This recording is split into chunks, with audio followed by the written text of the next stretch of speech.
what is it? If you look at now, the Nigerian policy of before, during the military, everybody, from the president downwards, everybody, they were all using Peugeot 504. That was the highest.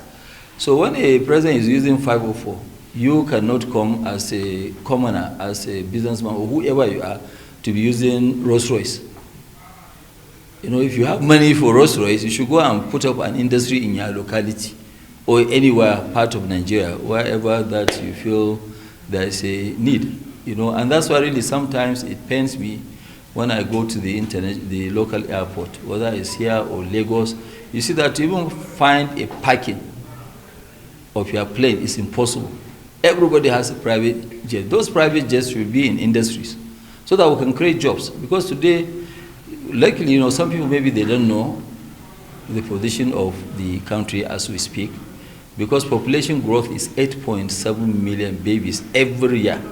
So 8.7 million babies every year, we have to be in a lot of things. We have to deliver power, we have to deliver infrastructure, we have to deliver this. That's why a company like ours, really, we are never really, if you look at all companies, the taxes that we're paying is high. We don't mind, because like what I keep saying, in Nigeria, anytime when you have a company, the number one shareholder is government.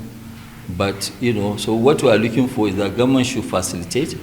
They should give us, you know, an enabling environment to do this. But then, we too, as corporate citizens, we must make sure that we pay our taxes. We must behave.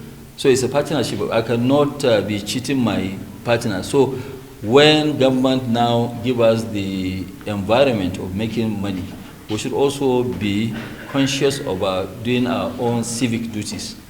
That is to pay tax. Because if I pay tax, your children will be able to go to school. Your children will be able to go to hospital. None of us, you know, really, we don't need to go to Cairo, London, or US for medicals. We do it here. But, you know, the demands of government is huge. So if the demand of government is huge, we must do our own bit. And we should stop calling for foreign investors. There's no foreign investor that will come here. The invitation of foreign investor is a domestic investor. What attracts a domestic investor, okay, is good policies, good governance, rule of law. Once you have this, domestic investors will also be encouraged by the government to come and invest. You know, because some of them will say, I don't know, it's just like us now. Before we say, I don't know, no industry.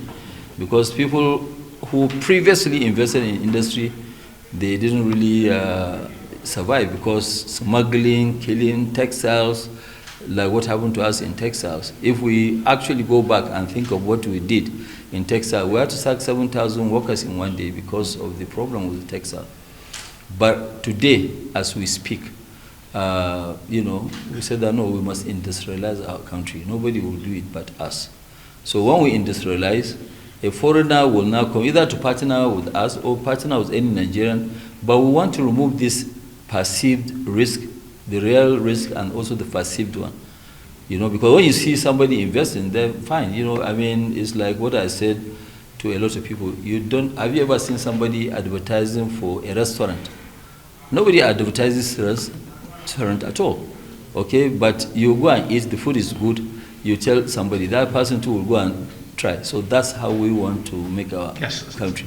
No, it went very well. It's just normal greeting, normal catch-up.